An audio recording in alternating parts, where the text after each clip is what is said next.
Tipes sih bukan sakit bercanda-bercanda aja ternyata, tapi komplikasinya itu juga cukup berat.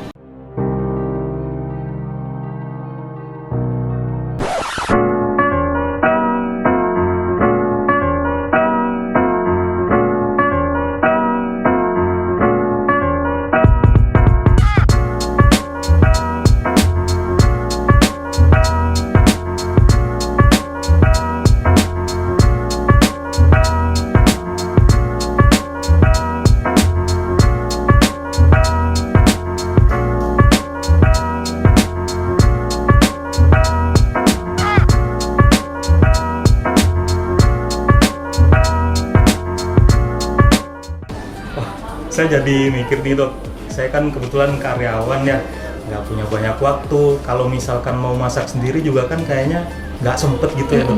Padahal sebenarnya kalau misalkan masak sendiri kan saya bisa tahu tuh kualitas bahan-bahan yang saya bikin itu kayak gimana gitu ya. Nah terus kalau kayak gitu apalagi sebentar lagi bulan Ramadan, udah pasti saya nggak sempet tuh dok, pasti makannya juga pasti nyari makan-makan yang di luar sekitaran ya, sini iya. gitu, iya yang asal ada aja gitu. Nah saya kan juga nggak bisa tahu nih kualitas makanannya kayak gimana. Itu kan berpotensi banget berarti dok sama tipes. Itu gimana dok? Jadi apa saya tinggal nunggu aja nih kena tipesnya? Pasrah gitu ya. Iya. Oke, apalagi nanti bulan Ramadan jajanannya malah tambah seru ya. Oke. Nah, emang sih jauh lebih baik ketika kita bisa menyiapkan dan mengolah makanan kita sendiri kan, karena pasti kalau kita yang nyiapin pasti kita tahu lah ya kualitasnya dari kebersihan, kematangannya, bahan-bahan yang kita pilih. Tapi gimana nih kalau kondisinya kita emang lagi nggak bisa nyiapin sendiri? Terus ikhtiarnya apa nih? Apa tadi kata Mas Adi, pasrah aja? Tentunya nggak gitu kan, tadi kita udah bahas tuh sebelumnya, kita bisa pilih-pilih jajanannya, perhatikan kebersihannya, itu kan adalah langkah-langkah pencegahan tuh. Nah ada satu langkah pencegahan lagi yang bisa kita tempuh, yaitu dengan melakukan vaksinasi. Jadi typhoid ini atau tipes, demam typhoid ini tuh ada vaksinnya. Alhamdulillah ada vaksinnya. Jadi selain kita tadi melakukan pencegahan primer dengan menerapkan perilaku hidup bersih sehat, cuci tangan, menjaga higienitas, memperhatikan jajanan yang kita beli. Nah, kita juga bisa menempuh ikhtiar berikutnya, yaitu dengan vaksinasi. Seperti itu Mas Adi. Wah gitu ya, ternyata untuk tipes ini ada vaksinnya ya dok ya? Ada. Saya kira itu cuma jaga makanannya aja gitu.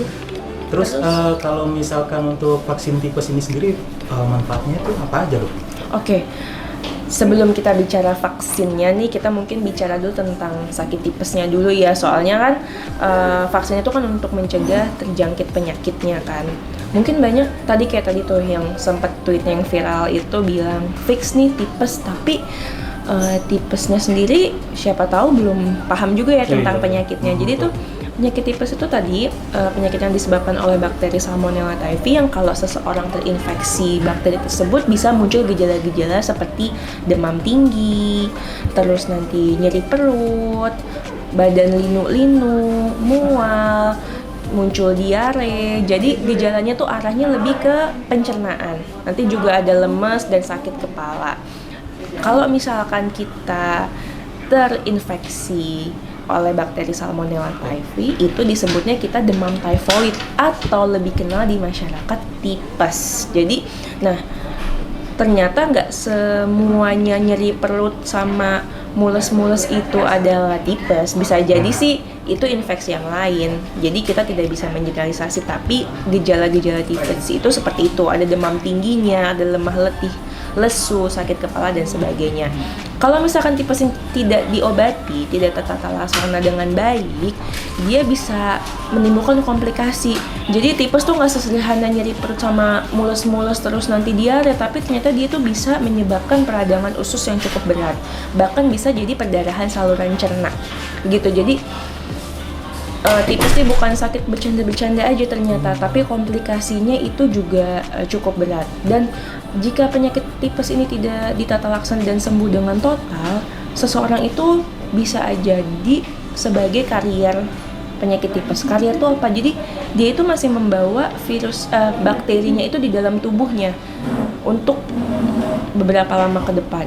Jadi walaupun dia udah nggak sakit, tapi si bakteri itu masih ada di badannya dan masih tetap bisa berpotensi untuk menularkan. Jadi penting sekali untuk mengobati tipes sampai selesai. Karena kalau misalkan setelah sembuh pun masih ada kemungkinan bakterinya stay di tubuh kita. Nah, udah kenal nih kan sama penyakitnya.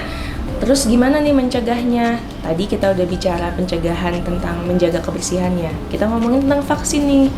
Manfaatnya adalah ketika kita dilakukan vaksinasi typhoid, tentunya vaksin tidak mencegah 100% ya. Betul. Tentu harus ada ikhtiar-ikhtiar dari kita juga, tapi dengan vaksinasi setidaknya akan memberikan proteksi sekitar 80-90%. Dan diharapkan jika dilakukan vaksinasi, jika tertular dengan atau terkena, terinfeksi dengan bakteri Salmonella typhi ini, tidak menjadi tipes yang tadi yang berkomplikasi berat gitu. Mungkin hanya tipes yang ringan yang bisa sembuh dengan sendirinya atau dengan pengobatan yang sederhana aja kayak gitu. Jadi vaksin ini sangat bermanfaat mengingat kita kadang tidak bisa mengontrol ya jajanan-jajanan itu, kita nggak bisa menginvestigasi terlalu dalam ini gimananya. Kadang kita udah nanya-nanya kan, cuman kita nggak bisa tahu semuanya gitu kan. Jadi salah satu ikhtiar yang bisa ditempuh adalah dengan melakukan vaksinasi yang insya Allah sangat aman gitu, Mas Adi. Nah, kalau untuk vaksinasinya sendiri saya bisa di mana aja dok dapetinnya dok? Oke, kalau Mas Adi mau melakukan vaksinasi typhoid, tentunya bisa ke klinik-klinik Inharmony Group. Di situ insya Allah vaksinnya tersedia dan juga ada tenaga-tenaga kesehatan yang sudah berkompeten untuk melakukan vaksinasinya. Nah, emang dari dulu kalau misalkan vaksin ingatnya Inharmony Group ya, klinik vaksinasi pertama di Indonesia. Anyway dok, pemberian vaksin tipes ini lama nggak ya? Oke, pemberian vaksin tipes ini waktu pemberiannya sangat sederhana, sangat sebentar. Akan dilakukan penyuntikan di lengan, terus nanti kurang dari 10 detik penyuntikannya selesai. Nanti itu setelah penyuntikan biasanya 2-3 minggu kemudian akan mulai terbentuk antibodinya. Dan vaksin typhoid ini bisa diulang setiap 3 tahun. Jadi insya Allah akan ada terus tahapannya untuk bisa kita terproteksi dari demam typhoid. Dengan kita rutin melakukan vaksinasi setiap 3 tahun, itu salah satu bentuk ikhtiar kita juga untuk mencegah terinfeksi dari demam typhoid atau tipes, Mas Adi. Gitu ya. Ternyata cepat juga ya untuk proses vaksinasi typhoid ini sendiri. Tapi dok, resikonya apa kalau misalkan saya nggak vaksin typhoid ini? Kalau misalkan kita tidak dilakukan vaksinasi, itu kita lebih mudah terkena tipes atau demam typhoid. Kita juga bisa terkena tipes yang versi beratnya tuh, yang jadi komplikasi, yang ada perdarahan, terus juga nanti ada peradangan saluran cerna berat. Dan yang saya bilang tadi Mas, ternyata tuh typhoid tidak sesederhana itu, tipes itu tidak sesederhana itu. Kalau misalkan sudah terjadi komplikasi yang berat, sudah terjadi infeksi ke seluruh tubuh kita, tidak menutup kemungkinan tipes itu bisa menyebabkan kematian. Jadi jangan sampai karena kepengenan sama jajanan yang macem-macem di sekitar kita, terus kita kebablasan sampai lupa bahwa ada resiko terkena tipes yang kalau misalkan berat ternyata bisa menyebabkan kematian. Seperti itu Mas Adi. Oke dok, satu lagi nih pertanyaan dari saya dok. Kalau misalkan vaksin, bentar lagi kan bulan Ramadan. Kalau misalkan kita vaksin pas puasa itu gimana ya dok ya? Batal nggak sih puasanya? Oke, ini pasti banyak banget kalau mau dari bulan Ramadan kayak nanti kalau vaksin batal. Enggak ya, jadi vaksinasi itu tidak membatalkan puasa. Karena vaksinasi ini bukan suntikan atau obat-obatan yang bersifat pemberian nutrisi atau meningkatkan stamina. Biasanya kan yang menjadi pembatal puasa jika itu suntikan-suntikan yang emang untuk memberikan nutrisi, semacam suntikan yang mengenyangkan gitu kan, asupan-asupan nutrisi, atau suntikan-suntikan yang emang seperti booster untuk meningkatkan stamina pada saat puasa. Kalau itu dihindari karena dapat bisa jadi membatalkan puasa. Tapi kalau suntikan vaksinasi aman, boleh diberikan saat puasa, tidak membatalkan. Aduh, serem banget ya, ternyata bisa nimbulin kematian juga ya dok ya. Padahal selama ini saya kiranya cuma sepele aja, cuma mulus-mulus biasa kayak gitu.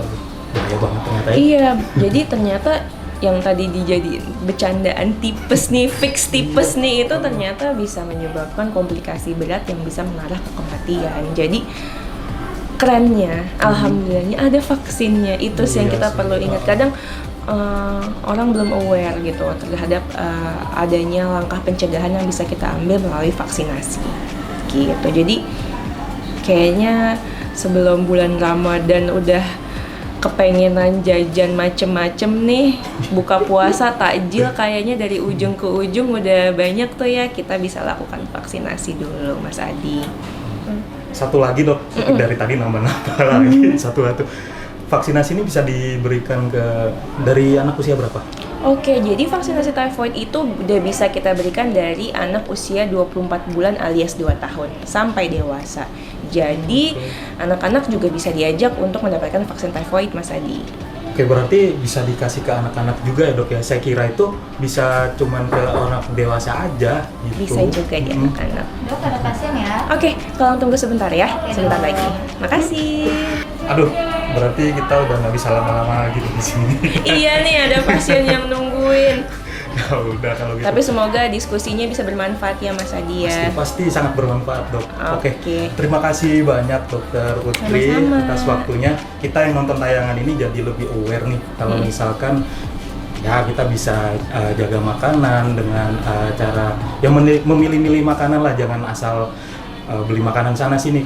Kalaupun kita perlu bisa pastiin ke penjualnya juga, kita nggak masalah untuk nanya, Bu ini Betul. udah dimasak dari kapan kayak gitu. Iya, juga jangan bisa, ragu ya. untuk bertanya pokoknya. Terus yang tadinya saya nggak tahu kalau misalkan tifoid ini atau tipes bisa menyebabkan kematian juga, yang saya kira cuma mulus-mulus aja jadi bercandaan aja kan dok biasanya dok kayak gitu ya. Sekarang jadi tahu nih. Jadi obrolan kita hari ini sangat penuh edukasi. Jadi saya sangat terima kasih sama Dokter Putri. Sama-sama Mas Adi. Oke, saya ada sedikit pantun nih dok. Ada Waduh, pantun ya. dapat pantun. Oke, siap, gimana tuh? Jalan-jalan ke kota tua. Cakep. Cakep. Tiba-tiba hujan jadi basah kuyup. Waduh. Ayo berkontribusi untuk Indonesia dengan vaksinasi di Inharmoni Group. Wah, luar biasa Mas Adi, pantunnya jadi semangat deh nih. Makin semangat, sip. Oke, kalau gitu saya ucapin terima kasih banyak sekali lagi dokter ya. Sama-sama Mas Adi. Oke teman-teman, kita akan jumpa lagi di video-video berikutnya. So stay tune, subscribe YouTube kami ya. Jangan lupa like juga dan komen. Terima kasih.